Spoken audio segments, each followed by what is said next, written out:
Hey everyone, I'm here with my trusted lead mechanic, Bill. As you probably have seen Bill and Debbie before, they were customers 5 years ago, and they have Raptors. At any rate, Bill was helping to repair a friend's Raptor, another customer's.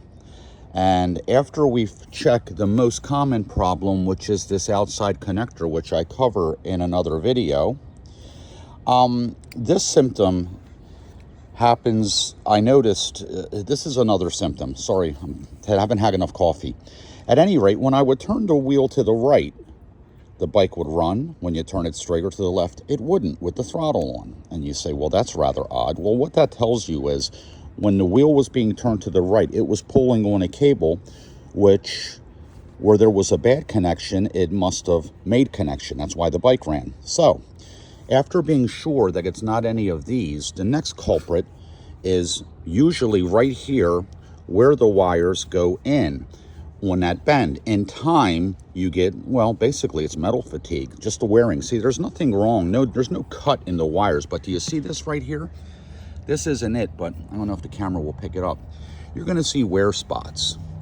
Well, in time, a wire can get parted. So what Bill's going to do, he's going to carefully split open the wire. How I found which one it was, my suspicion is while this was all pulled in, I would just kind of pulled a little bit and I would mess with the particular wire. And when I did this, the bike would run. When I let it go, it wouldn't. And I found which wire it was, at least I think I did.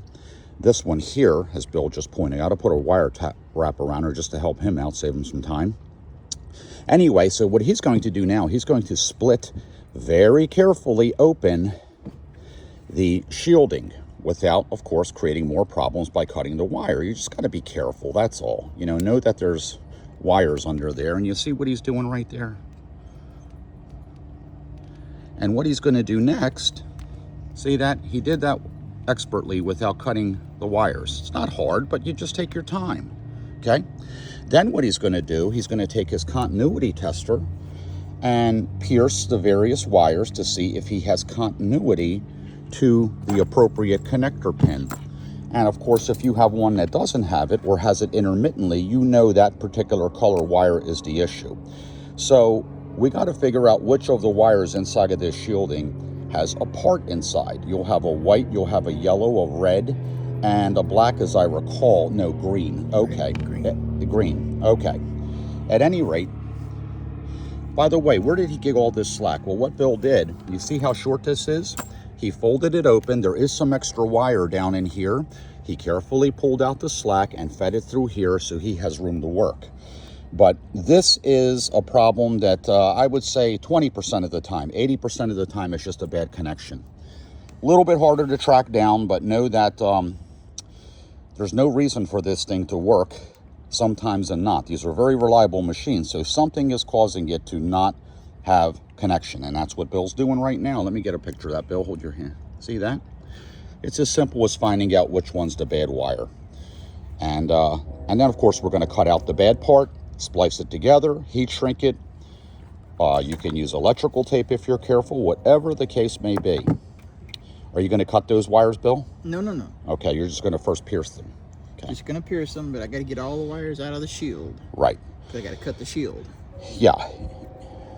There you go. Anyway, I think you all get the idea. Now, if you take it to a scooter store, or my electrician friend looked at it, I hear this a lot, guys, not to make fun of electricians, but, a lot of times people, and I understand where they're coming from, it must be the controller. They always want to put a new controller in. Well, guess what? If you put a new controller in this thing, you still have the problem because the controller is almost never, when I say almost never, 6,000 bikes, I might have had one controller that was actually bad, okay? And that's on the Falcon or the Raptor. So this is a more advanced problem. Again, 80% of the time, it's just one of these connectors with a bad connection. And what happens there, sometimes when water just right, rolls down this, it can actually get inside back here, behind, and a little drop of water will set in there between the pins. There's glue inside, but sometimes, Ping Pong Bob doesn't do a good job of sealing it up inside.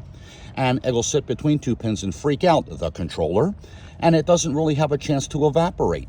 Much like some water inside of a baggie. If you ever tried to wash out a Ziploc baggie, yes, I became my parents, and I reuse Ziploc baggies. It will never get out of there. So in that case, what you're going to do, if it is here, you're going to remove these little pins carefully, and right those there. two little screws, excuse me, not pins, haven't had coffee. And then there's a little screw right there, and carefully slide this back, pick away at the glue, let it dry out good, and sometimes but those are the three things. The most common is just a bad connection. Yep. Then the next most common is some moisture got in here. And then, of course, if you've got the left and right turning. After I trim that off, look at I found right there. Oh, yeah, look at that. You see when he sees that little bend? That was a good guess right to where it was, Bill. Yeah, it was. Yeah. So you see that little bend? He didn't do that. That happened, again, just in time. This bike is 5 years old and heavily, heavily used, although they take incredible care of it. Anyway, I hope that this helps. I'm sure it does. Take care.